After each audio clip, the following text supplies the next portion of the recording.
All right, so today we're really diving deep into the mind of Noam Chomsky. Yeah. Are you ready for this? I think so. I've got my thinking cap on. His book, How the World Works, it's a collection of interviews, right? It is. It's a collection of interviews, and he really doesn't pull any punches. No, he doesn't. Yes. He's known for that. Power, economics, global affairs. Kind of a dense read, It can be, yeah. but we're going to try to extract those, like, aha moments. That's what we're here for. Yeah. You know, think of us as your Chomsky translators. We'll unpack those key concepts, give you the historical context, and then try to tie it all back to, you know, the world we live in today. The world that we live in right now, yeah.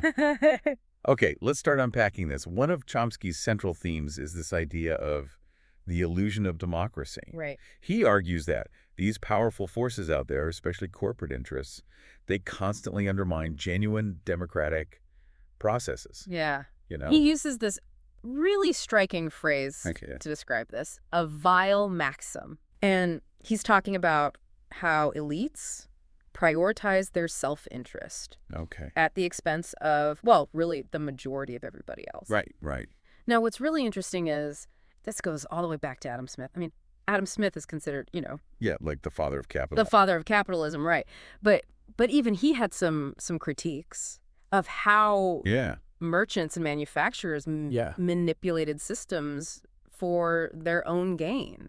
So it's not about, like, individual bad actors. No. It's about the system Exactly. itself being kind of rigged. Yes. Which feels pretty relevant to a lot of issues today, wouldn't you say? Absolutely. And Chomsky gives a really concrete example of this. He points to the dismantling of the Bretton Woods system. Okay. This was back in 1970. Oh. And it led to this huge explosion of unregulated financial capital, Yeah. which, you know, according to Chomsky, really benefited the wealthy, but kind of squeezed the working class. So how does this illusion of democracy actually play out? I mean, in our lives today, you know? Yeah. Are there any examples he gives? Well, he says that fear and hatred Okay. are often used to distract us from this economic reality. Okay, so give me... I mean, think about it. give me an example. Think about communism, terrorism, Yeah? crime waves. I mean, these things can all be used to create a sense of fear Right. that then allows those in power Right. to, you know, Yeah, push through agendas. screw agendas. That might not be good for us. That might not actually benefit the majority of people. It's a bit unsettling, isn't it? It is. That we're being manipulated and we might not even know it. Right. Where does the media fit into all of this? Oh, that's huge for Chomsky. Yeah. He is very critical of mainstream media, Okay. arguing that it often acts as a propaganda tool Okay. for corporate interests, Instead of being objective. rather than a source of objective information, yeah. Does he have any specific examples of that? Well, he points to things like, he mentions the Chicago Tribune calling for the U.S. to act as willing mercenaries. That's a loaded term. It is.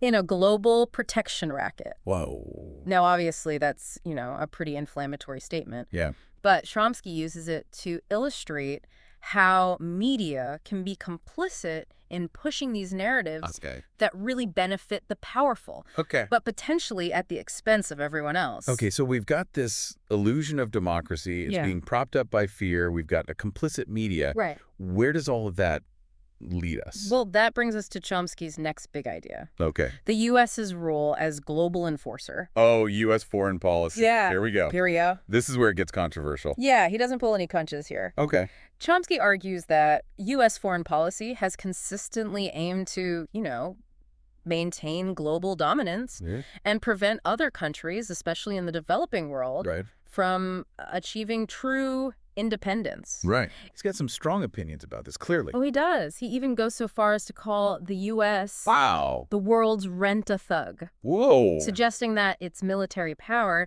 is often used to enforce corporate interests. That's a bold statement.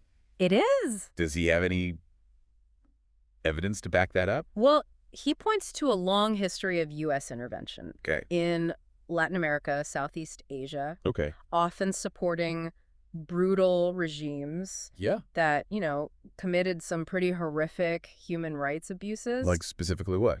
Well, he talks about things like the 1965 coup in Indonesia, Whoa. where hundreds of thousands of people were massacred. Oh, wow. And what's really chilling is that this event Yeah. was actually praised by some Hold in the on. U.S. media As like a good thing. as a victory against communism. Wow. So he's saying that the narrative around these interventions is often manipulated Yeah, to make them seem exactly, doubly. exactly. And he offers tons of other examples. He talks about how he claims the U.S. engages in economic warfare, Okay. using things like illegal embargoes, the IMF, Oh, to control weaker nations. so it's not just military force. It's Not just military. economic pressure. It's economic pressure as well. Yeah. Exactly. And he even argues that the war on drugs, Right. while it's presented as a fight against crime, is often used to target marginalized communities and maintain a kind of social control. Okay, this is pretty heavy stuff. It is. If Chomsky's right, and these systems are so entrenched, Yeah. is there any hope? Well, Chomsky's not all doom and gloom. Right. Despite the bleak picture he paints, Yeah. he believes there is still hope for a more just and equitable world. I'm intrigued. How do we get there? And it starts with us. Okay. He emphasizes the importance of resistance, Okay. activism, Yeah. building alternative institutions Hmm. that operate outside of these kind of corrupt systems. Yeah. So he talks about groups like Witness for Peace, where people from the U.S. actually lived in Central American villages to protect them from U.S.-backed violence. Oh, wow. He also really emphasizes the importance of community-based media Right. and just initiatives that promote critical thinking and engagement. So it's not about waiting for, a revolution. Yeah, It's about everyday people taking action. absolutely. And he stresses that real social change, Yeah. it's marathon. Okay. It's not a sprint. Right. Requires sustained effort. Sustained effort, Yeah. commitment, Yeah. and a willingness to, challenge those powerful forces. This is really resonating with me. But I wonder, I'm curious, does he acknowledge Yeah. that these problems aren't limited to the U.S.? He does. He does. In fact, he criticizes what he calls the hypocrisy of the West, Okay. pointing out that many powerful nations, they'll condemn human rights abuses elsewhere, Right. but then ignore their own transgressions. It's easy to point fingers Yeah. when you're not looking at yourself. Or even support those abuses Yeah. when it serves their interests. Wow. And does this hypocrisy extend to economic policies as well? It does. He talks about how, wealthy nations Yeah. often impose conditions on developing countries Right. that end up benefiting their own corporations, All right. but hinder development and perpetuate inequality. So it's a much bigger picture It is. than simply blaming one country Yes. or one ideology. Exactly. It's about recognizing these systems Yes. of power at play. That are at play all over the world. Yeah. This is giving me a lot to think about. We've only just scratched the surface here We have. of how the world works. Let's take a break. Okay. We'll come back and unpack even more of Chomsky's insights, including his thoughts on globalization, economic inequality. Sounds good. We'll see you on part 2. See you then. All right. So let's dig a little deeper into Chomsky's take on globalization, because it's not just about, trade deals and interconnectedness. Right. He really challenges this idea that globalization is simply the inevitable result of free markets. Okay. So what's his alternative view then? Well, he sees it as a form of corporate mercantilism. He argues that it's actually driven by the interests of powerful corporations, often, with the backing of states. Yeah. And this often comes at the expense of workers and less powerful nations. Well, instead of a level playing field, Right. it's more like big players rigging the game in their favor. Exactly. Yeah. And he uses NAFTA, North American Free Trade Agreement. the North American Free Trade Agreement, as a prime example. Okay. He argues that NAFTA was really designed to benefit corporations and investors, often at the expense of workers Right. in both the U.S. and Mexico. Right. So this idea that corporations benefiting Yeah. often means that workers are losing out. Didn't he also say something about the media's role in all of this? Oh, absolutely. Yeah. Chomsky points out that the media largely ignored the voices Okay. of those who are critical of NAFTA, Okay. instead focusing on the supposed benefits of free trade. Right. Right. And this goes back to his idea of, manufactured consent. Okay. Right. So shaping the narrative to serve Darking the narrative. the interests of the powerful. Exactly. Yeah. To serve those interests. But it's not just about force or coercion. Right. How do people end up going along with systems Right. that don't necessarily benefit them? That's a great question. And Chomsky says that power Okay. is most effective when it's internalized. Okay. When people come to believe Right. that the system is just and fair, Yeah. or that there are no alternatives. Wow. So he sees this as a much more subtle form of control, Okay. where consent is manufactured through the media. Right. Through education, even entertainment. So it's not just about overt control. No. It's about It's about shaping how we think, exactly what we believe. Exactly. And he really challenges us Yeah. to be aware of this. Okay. To cultivate, Critical thinking skills. critical thinking skills. Yeah. To question the narratives we're Yeah. given and to be open to different perspectives. This is starting to feel pretty overwhelming. If these systems Yeah. are so pervasive Yeah. and ingrained, Yeah. how do we even begin to challenge them? Well, it's a big question, and Chomsky doesn't pretend Right. to have all the answers, Sure. but he does emphasize that individual action is important. But he also acknowledges that Yeah. systemic change requires collective effort. So what does that look like in practice? Any Yeah. examples? Well, he talks about the importance of, organizing, building movements, Yeah. and creating alternative institutions that can challenge the dominant structures of power. He sees a lot of hope in the actions of, ordinary people who Right. just refuse to accept the status quo, who organize, who resist, Right. and who fight for a more just and equitable world. That makes sense. But it's easy to get discouraged, Yeah. especially when you see the scale It's of the like- problems we're facing. How does Chomsky address that sense of hopelessness? Well, he acknowledges Right. that the world can feel like a very bleak place, Right. especially Well, in to understand the depth Yeah. and pervasiveness of these systems of power. Yeah.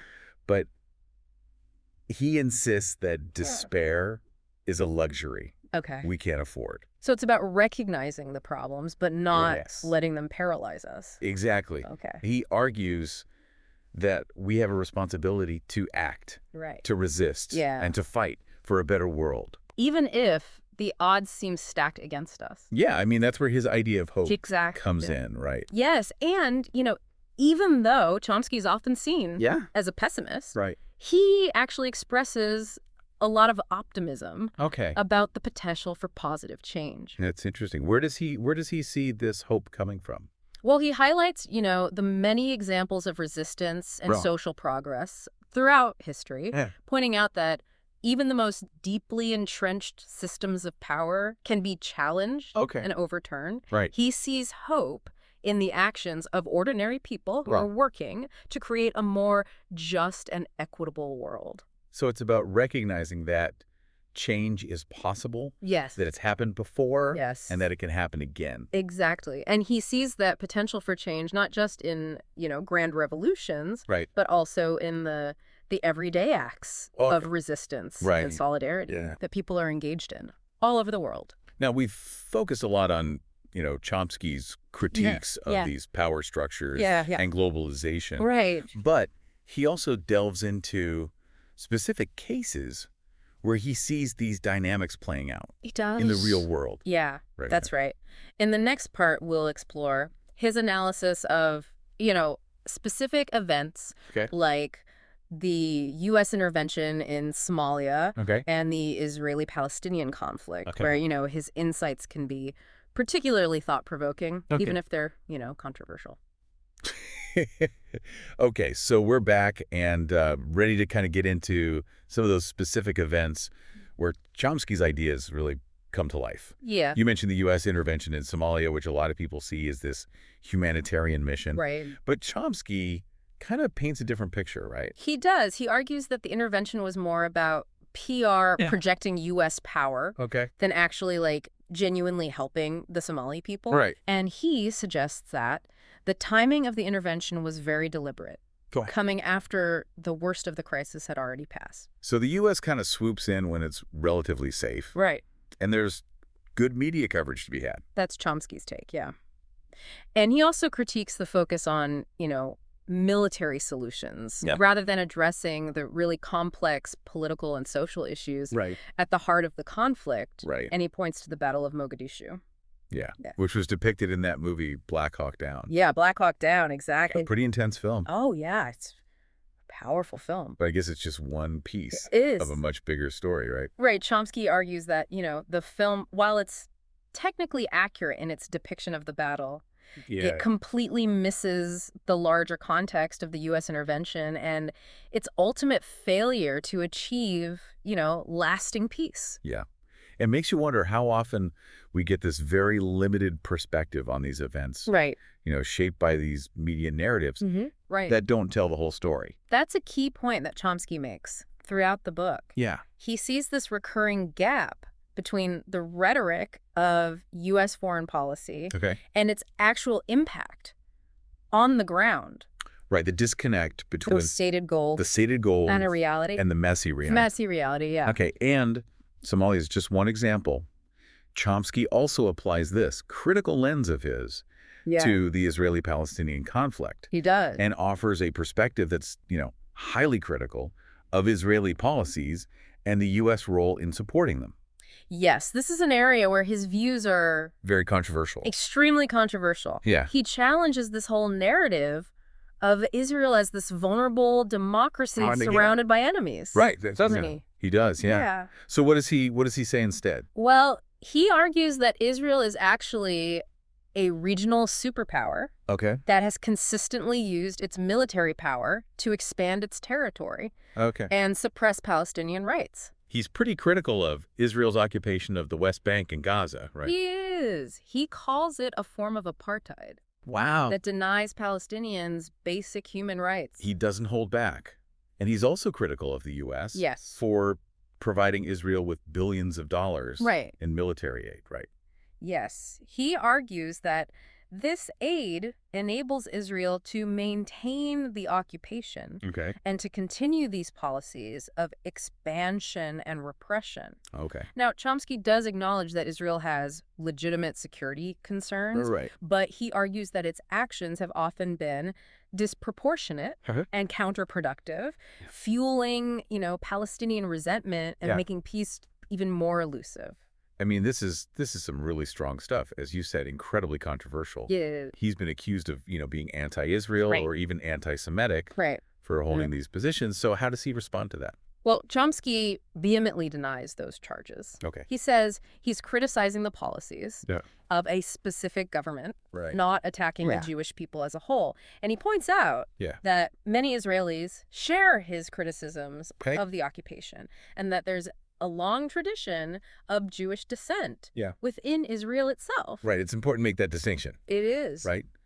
Criticizing a government's policies is not the same as Attacking its people. an Right. entire people. Exactly. And this kind of brings us back to Chomsky's emphasis on critical thinking, Yes. being willing to challenge Yeah, dominant narratives. Even when they're uncomfortable. Exactly. So how does Chomsky kind of wrap up all of these complex and often troubling insights? I mean, does he leave us with any sense of hope?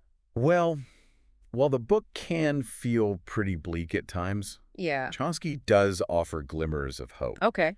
He believes that change is possible, Okay. but it requires a fundamental shift in consciousness. Okay. So what does that look like? A willingness to imagine and fight for Yeah. a different kind of world. He emphasizes, building solidarity across borders, Okay. connecting with people who share your values and All right. taking action, Okay. no matter how small, Yeah. to create the world you want to see. So it's about personal transformation as well. It is developing your own Correct. critical thinking skills Yeah. and challenging the ways in which, you've been conditioned to accept the status quo. So it's about becoming aware Yes. of the systems, but not being Yes. paralyzed by that awareness. Not being paralyzed. It's about taking action, Taking action. even if it feels small. Exactly. And he believes that if enough people embrace this vision, No. if we start to act collectively Okay. and challenge these systems Yeah. that are causing so much suffering, Yeah. then a better world is not just possible, but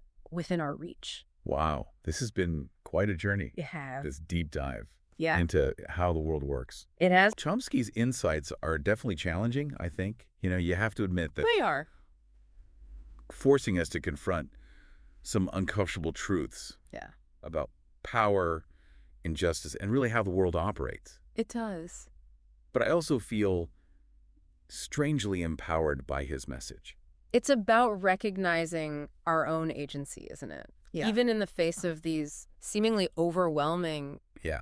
systems. Right. We can choose to be informed, Informed. we can choose to be engaged, Engaged. and we can choose to work towards Yeah. a more just and equitable world. It's a choice we all have to make. It is. Thanks for taking this deep dive with us. Absolutely. We encourage you to explore Chomsky's ideas further and think about how his analysis Yeah, might inform your own understanding of the world. absolutely. And remember, even though he might focus on the problems, Yeah. Chomsky ultimately believes Right.